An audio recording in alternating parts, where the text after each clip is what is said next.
রংপুরে বেড়েছে ভুট্টার আবাদ।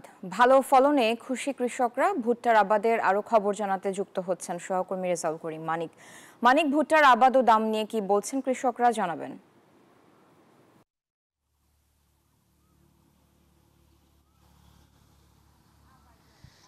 সারা আপনি কিছুক্ষণ আগে একটি প্রতিবেদনে দেখেছিলেন যে আলুর কিন্তু দাম না পাওয়ায় আপনি কৃষক গরুকে আলু খাওয়াচ্ছে, সেই আলুর দখল অর্থাৎ কেটে না উঠতেই কৃষক কিন্তু বিস্তীর্ণ এলাকা জুড়েই বিশেষ করে রংপুর অঞ্চলের ব্র্যান্ডিং ফসল কিন্তু এই ভুট্টা আবাদ করছেন কৃষকরা।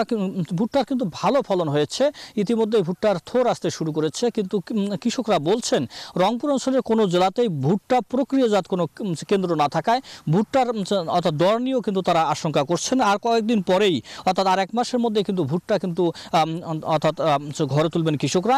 বান্ডেল থাকলে প্রতি সেনমানিতে টাকা বাঁচবে। বিকাশ সেনমানি বান্ডেল কিনে জিতুন প্রতি লেনদেনে। রংপুর অঞ্চলে আপনাকে যদি বলি যে রংপুর অঞ্চলের 8টি জেলায় অর্থাৎ 8টি জেলার ভিতরে বিশেষ করে 5টি জেলায় রংপুর, কুড়িগ্রাম, লালমনিরহাট, গাইবান্ধা, নীলফামারী এই 5টি জেলার মধ্যে অর্থাৎ 735টি চর রয়েছে।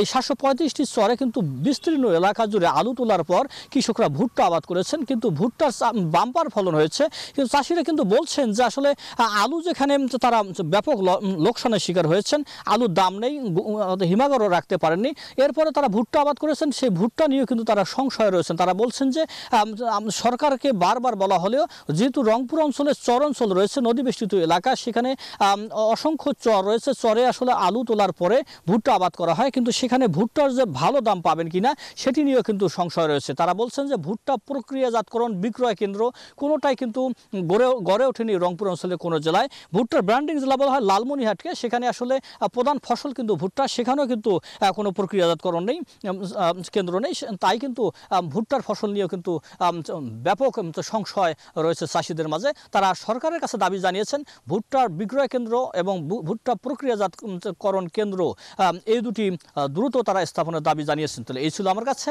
রংপুর থেকে সর্বশেষ খবর। সারা।